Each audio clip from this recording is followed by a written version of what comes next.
శ్రేయస్మృతార్థీతిమశేషజంతో స్వస్థై స్మృతామతిమతీవ శుభాన్ దదాసి దారిద్ర్య దుఃఖ భయహారిణి కాత్వదన్య సర్వోపకారకరణాయ సదార్ద్ర చిత్త.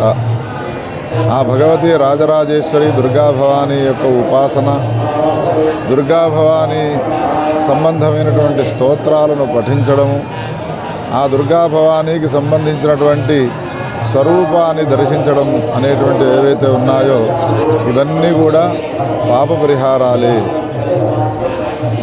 వారి వారి స్థాయిని అనుసరించి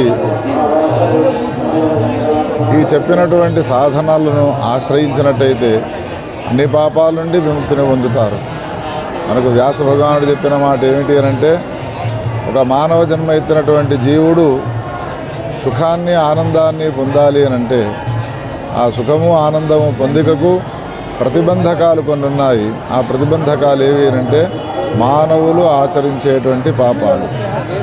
అందుకని ప్రతిబంధకాలను తొలగించుకుంటే పాపాలు తొలగిపోతాయి. పాపాలు తొలగిపోయినవి అన్న తర్వాత పుణ్యకర్మలు ఫలాన్ని ఇస్తాయి.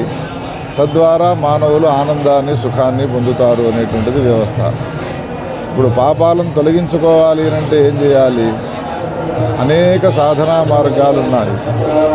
అనేక సాధనా మార్గాల్లో కలియుగంలో ప్రధానంగా సులభమైనటువంటి సాధనా మార్గం ఏది అంటే భగవతి రాజరాజేశ్వరి నామాన్ని ఉచ్చరించడం.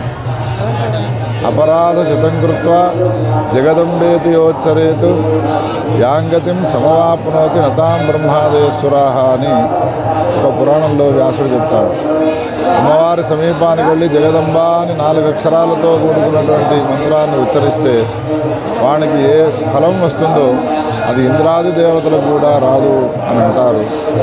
అటువంటి అమ్మవారి సమీపానికి రావడం, అమ్మవారికి సంబంధించిన 4 అక్షరాల నామాన్ని ఉచ్చరించడము వలన అనేక జన్మల్లో చేసిన పాపాలు పరిహారం అవుతాయి. అటువంటి నామాన్ని ఉచ్చరించే మనము నామము అనేక నామములతో కూడుకున్నటువంటి భగవతి రాజరాజేశ్వరిని కనుక ఒకవేళ దర్శించినట్టయితే ఆమె చల్లని చూపులు మన పైన పడ్డట్టయితే మన పాపాలు ఇంకా ఉంటాయా? అందుకని ఆమె దర్శనము, ఆమె నామాన్ని స్మరించడము అత్యంత శ్రేయోదాయకమై ఉన్నది. భక్తులైన మీరంతా కూడా కలియుగంలో సులభ సాధ్యమైనటువంటి సులభ సాధనములైనటువంటి నామోచ్చారణ భగవతి దివ్య దర్శనాన్ని చేసుకొని మీరంతా కూడా తరించండి. మహాదేవ్.